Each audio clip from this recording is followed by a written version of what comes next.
Hello everyone, welcome back to the channel. It's me Priyanka and I hope you all are doing great. So guys, today I am going to react on Marco is bigger than Bollywood and को movie जो है ना बहुत ज़्यादा hit हुआ है and that is a Malayalam language movie and उस movie में आपको उन्नी मुकुंदन सर नजर आएंगे in the lead role and movie मतलब जिन्होंने देखा है ना एंड मैं जितना भी रिव्यू देखी हूँ so from that it seems like movie बहुत ही खतरनाक है. Also you will love to watch that kind of movie. So I'm super excited to watch and I'm waiting when the movie is going to release on OTT platform so that I can react to each and every scene of that movie. So let's check out this video guys. Before that अगर आप लोग channel नए हैं then just subscribe कर लो. Do subscribe and keep supporting me and also don't forget to click on that bell icon to get notification of my upcoming videos. So let's get started the video. I'm so happy. काफी लोगों को मैं कौन हूँ, what I do, profiling इतना पता नहीं. If you want to see good cinema and you criticize a filmmaker, your criticism should help that filmmaker come out as a better filmmaker. बहुत ही खतरनाक एक्शन है इसमें. अरे पूरा ताबड़तोड़ जबरदस्त मूवी है. बाहर जाना. दिसंबर के पूरे महीने पर सेट की तरह कब्जा करके बैठी पुष्पा 2 के सामने किसी भी एक्टर, डायरेक्टर, प्रोड्यूसर की गूदे में इतना दम नहीं था कि वो इस फिल्म से सीधी टक्कर ले सके. लेकिन 20 दिसंबर 2024 को मलयालम सिनेमा से एक ऐसी फिल्म आती है जिसे पहले केरला की सबसे ब्रूटल फिल्म बताया जाता है, लेकिन धीरे धीरे ये फिल्म इंडिया की सबसे ब्रूटल फिल्म बन जाती है. जब ये फिल्म हमने रिलीज की दिसंबर 20 तारीख को, तो हमने कहा था कि ये केरला की सबसे वायलेंट फिल्म है. रिलीज के बाद मुझे कहा गया कि इंडिया की सबसे वायलेंट फिल्म है. महज 30 स्क्रीन पर रिलीज होने वाली इस फिल्म को आज 300 स्क्रीन मिल चुके हैं. जवान जैसी फिल्म दे चुके एटली की बेबी जॉन जैसी फिल्म को थिएटर ओनर्स थिएटर से उठा के फेंक दे रहे हैं और उन्नी मुकुंदन की मार्को को लगा रहे हैं, क्योंकि उनका मानना है कि न्यू ईयर में यही वो फिल्म है जो छप्पड़ फाड़ कमाई करके दे सकती है. हॉलिडे सीजन में ये फिल्म उन्हें प्रॉफिट नहीं दे सकेगी, इसलिए वो बेबी जॉन के शोज को मलयालम फिल्म मार्को के हिंदी वर्जन के शो से रिप्लेस कर रहे हैं. उन्नी मुकुंदन जो इस फिल्म के लीड एक्टर एंड को प्रोड्यूसर भी है, उनकी फिल्म मार्को आज मलयालम सिनेमा की हाईएस्ट ग्रॉसर फिल्म बन चुकी है और जल्द ही इस फिल्म का जीसीसी सर्कल यानी गल्फ कंट्रीज में भी रिलीज किया जाना है. लेकिन कौन है उन्नी मुकुंदन जो केरला से होकर भी इतनी अच्छी हिंदी बोलते हैं और किस फिल्म के लिए उन्हें आरएसएस का एजेंट हिंदू आतंकवादी तक बता दिया गया था और इतनी हेट मिली थी कि आप सोच भी नहीं सकते. और बॉलीवुड के किस सुपरस्टार को डायरेक्ट करना उन्नी का सपना है. मार्को का आइडिया उनके पास कैसे आया एंड 5 पॉइंट से डिकोड करेंगे the astonishing success of Marco. सबसे पहले जानेंगे कि कौन है उन्नी मुकुंदन. एक असिस्टेंट डायरेक्टर, देन विलन, उसके बाद हीरो, सिंगर, लिरिसिस्ट और आज एक प्रोड्यूसर. जैकब ऑल ट्रेड माने जाने वाली उन्नी मुकुंदन एक मलयाली फैमिली में जरूर पैदा हुए, लेकिन इनकी स्कूलिंग अहमदाबाद गुजरात के प्रगति हायर सेकेंडरी स्कूल से हुई और यही वजह है कि आज उनकी मलयाली जितनी अच्छी है उतनी ही अच्छी हिंदी और गुजराती भी. इसके बाद फिर से ही came back to Kerala to pursue English literature and journalism. Unni की माँ चाहती थी कि बेटा इंडियन आर्म फोर्सेस ज्वाइन करे, तो वहीं उन्नी मुकुंदन 17-18 की एज में ही लिटरेचर की तरफ इंक्लाइंड हो गए और उस एज में ही उन्होंने 30-40 पोएम्स और 4 स्क्रिप्ट लिख डाली. उन्नी मुकुंदन को कभी भी एक एक्टर नहीं बल्कि फिल्म मेकर बनना था, इसलिए उन्होंने कुछ मलयाली फिल्मों में एज असिस्टेंट डायरेक्टर का काम भी किया, जिसके बाद जहां इन्हें जैसी अपॉर्चुनिटी मिली वो करते गए. कभी विलन, कभी सिंगर, कभी lyricist and finally a producer. पहली बार मैंने प्रोड्यूस किया था. आई डोंट कम फ्रॉम मैं एक फिल्मी बैकग्राउंड से तो नहीं हूँ, लेकिन I started off as an assistant director. फिर पहली फिल्मों में मैं विलन का काम करता था, फिर उसके बाद हीरो बना, उसके बाद I became a singer, lyricist हुआ and then I eventually became a producer. 2012 में बॉम्बे मार्च जैसी फिल्म में इन्होंने मलयाली सुपरस्टार मम्मूटी के साथ स्क्रीन शेयर किया. तो वहीं मल्लू सिंह जैसी फिल्म से इन्हें केरला ऑडियंस भी ठीक से जान पाई और ये फिल्म 100 डेज तक थिएटर में चली. उसके बाद उन्होंने मलयालम सिनेमा से बाहर निकलकर तेलुगु में जनता गैरेज जैसी फिल्मों से तेलुगु डेब्यू भी किया और 2017 में आई अचायंस एज अ लिरिसिस्ट और सिंगर का भी काम किया. लेकिन 2021 में उन्नी की एक ऐसी फिल्म भी आई जिसको लेकर बहुत ही ज्यादा कंट्रोवर्सी भी हुई और वो फिल्म थी मेपाडियन. इस फिल्म के लिए उन्नी को आरएसएस एजेंट और हिंदुत्व टेररिस्ट का टैग भी मिला. बात कुछ बड़ी नहीं थी. दरअसल इस फिल्म में आरएसएस की सेवा भारती का एम्बुलेंस दिखा दिया गया था, बट कुछ लोगों को ये बात भी बुरी लगी थी कि फिल्म का हीरो हिंदू क्यों है और फिल्म में हनुमान जी की प्रतिमा क्यों दिखाई गई है. देखो, केरला में कम्युनिस्ट गवर्नमेंट है जिसकी वजह से सिनेमा भी वहाँ वही दिखाती है जो गवर्नमेंट चाहती है. ऐसे में यह फिल्म कुछ लोगों की गले की हड्डी बन गई थी, बट फिर भी यह फिल्म हिट साबित होती है और इस फिल्म के डायरेक्टर विष्णु मोहन को नेशनल अवार्ड भी मिलता है. उन्हीं पर यह भी एलिगेशन लगते हैं कि इस फिल्म को प्रोड्यूस करने के लिए उन्हें एक पॉलिटिकल पार्टी ने पैसे दिए, बट उन्हीं बाद में बताते हैं कि उन्हें इस फिल्म को प्रोड्यूस करने के लिए अपना घर भी प्लेस करना पड़ा था और अगर ये फिल्म पिट जाती तो वो केरला इंडस्ट्री में बाकी कभी भी फिल्म नहीं बना पाते. कुछ सिमिलर कंट्रोवर्सी उन्नी मुकुंदन की मलिकापुरम, जय गणेश जैसी फिल्मों के साथ भी हुआ.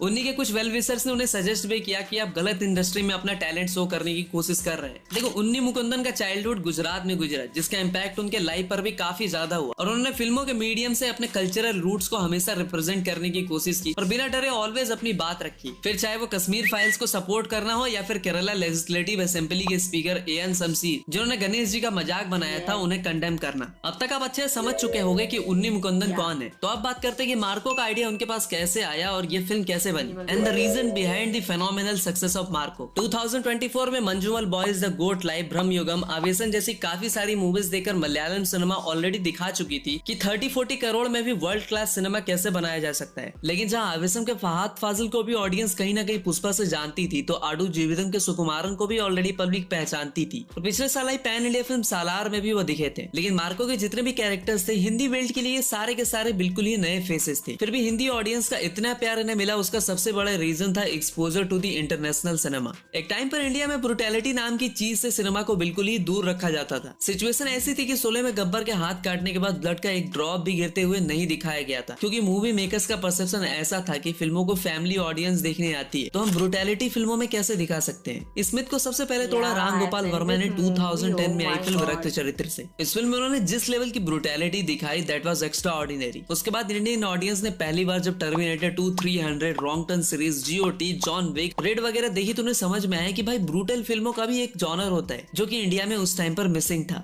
इसके बाद केजीएफ, पुष्पा जैसी फिल्मों ने भी स्टोरी के साथ वायलेंस एंड ब्रुटैलिटी को बहुत ही सही तरीके से ब्लेंड करके पब्लिक को दिखाया। फिर जाकर संदीप रेड्डी वांगा जैसे डायरेक्टर ने एनिमल जैसी फिल्म लाकर कहीं ना कहीं वायलेंस एंड ब्लड बाथ वाली फिल्में इंडिया में किस लेवल पर बनाई जा सकती है वो भी दिखाया। और पैंडेमिक के टाइम पर तो भाई पब्लिक ने भर भर के नेशनल इंटरनेशनल कंटेंट कंज्यूम किया, जिसकी वजह से पोस्ट पैंडेमिक पब्लिक ने स्टार, बिग प्रोडक्शन कंपनी के नाम से ज्यादा कंटेंट को प्रायोरिटी दी। और मैं आपसे ही पूछता हूँ कि जब आपके किसी फ्रेंड ने मार्को के बारे में आपको बताया था कि भाई गांव फाड़ एक्शन है और ब्रुटैलिटी तो इस फिल्म में ऐसी है जो तूने सोची भी नहीं होगी, तो क्या आप ये सर्च करने बैठ गए थे कि अरे इसका डायरेक्टर कौन है, सिनेमेटोग्राफर कौन है, किस प्रोडक्शन कंपनी के बैनर में बनी है फिल्म, हीरो वगैरह कौन है? नहीं ना, आपने झट से टिकट बुक की होगी और जाकर ये फिल्म देख डाली होगी। और अपनी हिंदी ऑडियंस तो मार्को के हीरो तक को नहीं जानती थी, तो बाकी स्टार कास्ट की तो बात ही छोड़ दो। मार्को इज द फिल्म, पहली बार मेरी फिल्म है जो हिंदी में डब होके यहाँ पे आई है। लेकिन हफ्ते भर में जब मुझे पता चला कि 300 से ऊपर स्क्रीन्स पे ये फिल्म आगे चली गई, I am so happy.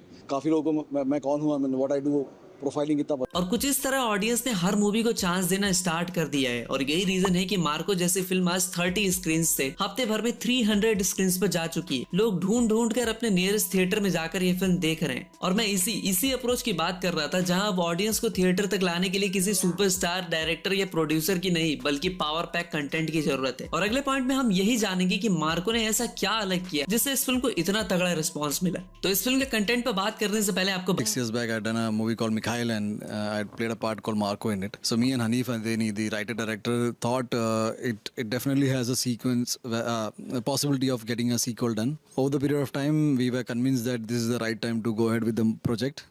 And we got in touch with Sharif Mohammed, who's the producer of this film. देखो, मार्को में violence and brutality is like a soul of this film. इस फिल्म के कुछ सीन्स तो भाई ऐसे थे कि उसे एक आंख बंद करके देखना पड़ रहा था। खासकर वो बच्चे का सिलेंडर लेकर भेजा फ्राई कर देने वाला सीन, हाथ डाल के कलेजा निकाल लेने वाला सीन, अरे मुंह में उंगलियां देकर मुंह फाड़ देने वाला सीन। इसके अलावा भी कुछ ऐसे डिस्टर्बिंग सीन्स थे कि मैं अभी भी हैरान हूँ कि सेंसर बोर्ड ने इस फिल्म को ए सर्टिफिकेट भी कैसे दे दिया। एक टाइम के लिए लगा कि ये कोई मूवी नहीं, मस्त मॉर्टल कॉम्बैट चल रही है और अपना हीरो एक एक करके सबको फैटेलिटी दे रही है। देखो, वायलेंस तो एनिमल किल सालार में भी दिखाई गई, बट उन फिल्मों में violence against women, children, animal बिल्कुल भी नहीं दिखाई गई थी। और मार्को में तो भाई पहले सीन में ही कुत्ते का जबड़ा फाड़ दिया जाता है, बच्चे की मुंडी को इंडियन गैस के सिलेंडर से अदरक की तरह कूच दिया जाता है, एक आंटी के मुंह में उंगली डाल के फाड़ दिया जाता है, छोटे से इन्फेंट बच्चे को उल्टा लटका के ले जाना। मतलब इस तरह का एक्सपीरियंस इंडियन ऑडियंस को पहली बार मिला था। मतलब इतनी ज्यादा क्रुएलिटी और violence against children, animal and women शायद ही पहले दिखाया गया होगा। वेल, अगर आप ऐसी कोई फिल्म जानते हो तो कमेंट में बताना। इस तरह के jaw dropping action and violence scenes के लिए मार्को की 100 डेज की शूटिंग्स में से 60 डेज एक्शन फिल्मिंग के लिए दे दिए गए थे। फिल्म की सिनेमेटोग्राफी अगर आपने ध्यान से देखी होगी तो काफी सारे सीन्स हमें फिल्म के लीड यानी मार्को के नजरिए से दिखाया गया है। जैसे कि काफी सारे सीन में जब वो सामने वाली पार्टी को खचाखच काट रहा होता है तो ऐसा लगता है कि ऑडियंस खुद वो काम कर रही है। और इस फिल्म की सिनेमेटोग्राफी चंदूर सेल्वराज ने की थी।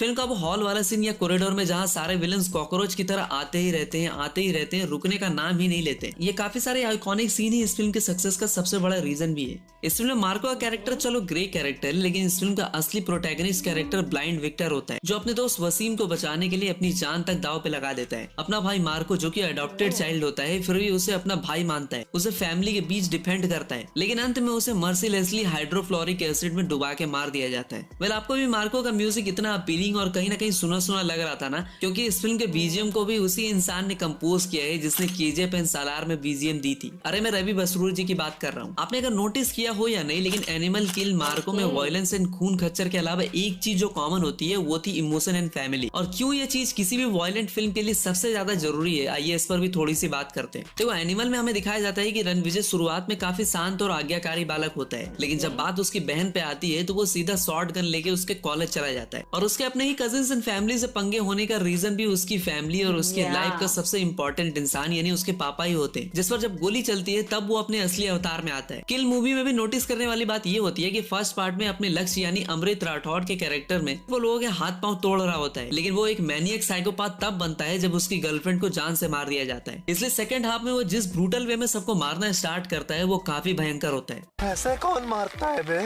रक्षक नहीं, राक्षस हो तुम। किल का वो सीन जहां असिस विद्यार्थी के खोपड़ी में आग लगा दिया जाता है, भाई साहब मैं उठ के खड़ा हो गया था उस सीन को देखने के बाद। मार्को भी सबका यमदूत तभी बनता है जब उस फिल्म का विलन साइरस उसके घर में घुस के उसकी पूरी फैमिली को इतनी ज्यादा ब्रूटल वे में मारता है और सिर्फ मार्को को जिंदा छोड़ देता है, वो सब देखने के लिए। और एनिमल हो, किल हो या फिर मार्को, ये सारे कैरेक्टर अपनी फैमिली को एवेंज लेने में ही ऐसा खून खच्चर मचाते हैं और उनके पास एक स्ट्रॉन्ग रीजन भी होता है। और इसीलिए पब्लिक भी इस तरह की action packed full on brutal फिल्मों की थोड़ी सी वीक स्टोरी होने के बाद भी कनेक्ट कर लेती है और उन्हें ये खून खच्चर लीड कैरेक्टर के पर्सपेक्टिव से बिल्कुल ही सही लगता है। एक और नोटिस करने वाली बात ये भी है कि ये सारे कैरेक्टर बदला लेने से पहले सीवियरली इंजर्ड होते हैं और इसके बाद भी वो अपना अल्फा मेल वाला स्वैग दिखाते हैं और विलन की ठुकाई कर देते हैं और इसी वजह से पब्लिक को काफी ज्यादा थ्रिल भी मिलता है। और कहीं ना कहीं अपने फैमिली को प्रोटेक्ट करने वाले ये सारे रेफरेंसेस महाभारत के भीष्म पितामह जी से इंस्पायर्ड है, जिन्होंने आजीवन अपने परिवार की रक्षा करने का प्रण लिया होता है। अगर आप भी इससे एग्री करते हो तो वीडियो को लाइक करो एंड शो योर सपोर्ट। देखो, unlike other film industry, Malayalam cinema में फिल्मों को बहुत ही कम बजट एलोकेट किया जाता है और इसीलिए ये फिल्में केरला में तो अच्छा बिजनेस करती हैं, लेकिन केरला से बाहर जाकर नहीं कर पाती।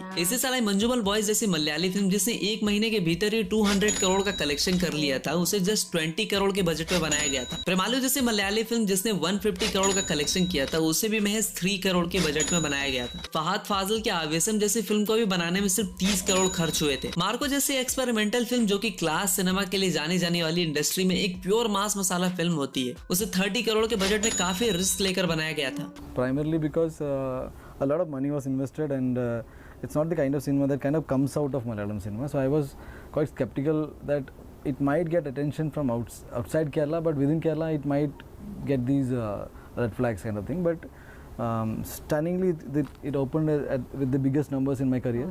लेकिन इस बजट का पूर्ण इस्तेमाल किया गया था, इसलिए जब बॉक्स ऑफिस के ब्लैक बोर्ड पे इस फिल्म ने नंबर पोस्ट करने स्टार्ट किए तो सब शॉक्ड रह गए। देखो, फिल्म में हीरो कितना भी पावरफुल क्यों ना हो, लेकिन मजा तो तभी आता है जब विलन भी हीरो की वाट लगा के रख दे। और रिसेंटली इस सिंघम अगेन ही देख लो, अगर अर्जुन कपूर के बजाय किसी और को लिया गया होता, मेरा मतलब किसी दमदार विलन को, तो और भी ज्यादा मजा आता। मार्को के सक्सेस का सबसे बड़ा रीजन एक स्ट्रॉन्ग विलन भी है। देखो, एनिमल हो या किल, दोनों ही फिल्म का जो विलन होता है उन्हें कहीं ना कहीं हीरो पे भारी पड़ता है, लेकिन मार्को के फर्स्ट हाफ में ऐसा लगता है कि भाई इससे ब्रूटल इतना मर्सिलेस इंसान तो हो ही नहीं सकता है। लेकिन सेकंड पार्ट में जब कबीर दुहान सिंह एज विलन की एंट्री होती है, तब हमें पता चलता है कि मौत का नंगा नाच असल में किसे कहते हैं। कबीर दुहान सिंह साइरस के कैरेक्टर में एक ऐसे साइको विलन का कैरेक्टर प्ले करते हैं जिससे 10 मिनट नहीं लगता मार्को की वाट लगाने में। बब्बर सिर मार्को भी साइरस के सामने भीगी बिल्ली बन जाता है। क्लाइमेक्स में भी मार्को मस्कुलर साइरस को दूसरों की तरह आसानी से नहीं मार पाता, वो चालाकी से उसका हेड चॉप कर देता है, वरना मार्को कभी भी फेस ऑफ करके साइरस को मार ही नहीं पाता। और मैं कहूंगा कि इस तरह के स्ट्रॉन्ग विलन से ही तो फिल्म का थ्रिल बढ़ता है। और इस फिल्म में विलन का कैरेक्टर प्ले करने वाले कबीर बुहान सिंह भी इस बात से एग्री करते हैं। एक ऐसे विलन की डिमांड थी कि साथ में खड़े हैं दोनों, तो ऐसे लग रहे 2 टाइगर खड़े हैं, है ना। बाहुबली में राणा दग्गुपति ने जो प्ले किया, तो उस कैरेक्टर की डिमांड थी कि यार प्रभास के ऑपोजिट एक ऐसा बल्लाल देव एक ऐसा कैरेक्टर था कि वो he should face Prabhas sir. और हाँ, कहानी यही खत्म नहीं होने वाली। उन्हीं ने खुद कंफर्म किया था कि अगर मार्को ब्लॉकबस्टर होती है तो इसके काफी सारे सीक्वल्स भी आएंगे। पार्ट 2 भी 3 ये it will go like a series. अब फिल्म हिट हो गई, हमने जब फिल्म अनाउंस की थी तो मुझे पूछा गया था कि इसका सीरीज बनेगा, मैंने बोला कि अगर पिक्चर हिट हो जाती है तो डेफिनेटली। तो गाइज ये था Marco is bigger than Bollywood, and यहाँ आपको डिटेल्स में सुनने को मिलता है मार्को मूवी के बारे में, कौन लीड रोल में है एंड कौन विलेन का कैरेक्टर प्ले करे, एंड थोड़ा थोड़ा आपको स्टोरी भी पता चल जाएगा। बट यहाँ जिस तरह से एक्सप्लेन किया गया है, you will like it lot guys. Movie जो है इंडिया में सबसे मतलब लाइक ब्रूटल मूवीज में एक फेमस मूवी ये बन चुका है। सो एंड ऑल्सो उन्नी Mukundan sir, his acting is super and he looks really very handsome guys. And Marco movie में जो कैरेक्टर है उनका मार्को, एंड जिस तरह से उस कैरेक्टर को प्ले किए हैं that is quite very difficult, and वो पूरा मतलब खतरनाक, like I have seen the teaser and trailer. So उसमें आपको जिस तरह से देखने को मिलेगा मतलब उन्नी मुकुंदन सर का कैरेक्टर जिससे मार पीट करते हैं, and oh my god that's मतलब whole movie is really going to give you goose bumps guys. And इस तरह का सीन है जिसमें आपका आँख भी बंद करना पड़ेगा, इस तरह का होगा। So I am super excited to watch the movie. अभी तो मैं नहीं देखी हूँ but this video was really super guys. अगर आप लोग इस वीडियो को देख चुके हैं तो आप लोगों को कैसा लगा कमेंट बॉक्स में जरूर बताना, एंड चैनल नए हैं तो जब सब्सक्राइब कर लो, and don't forget like and share इस वीडियो तो फ्रेंड्स। मुलाकात होगी किसी रिएक्शन वीडियो के साथ, तब तक बाय बाय।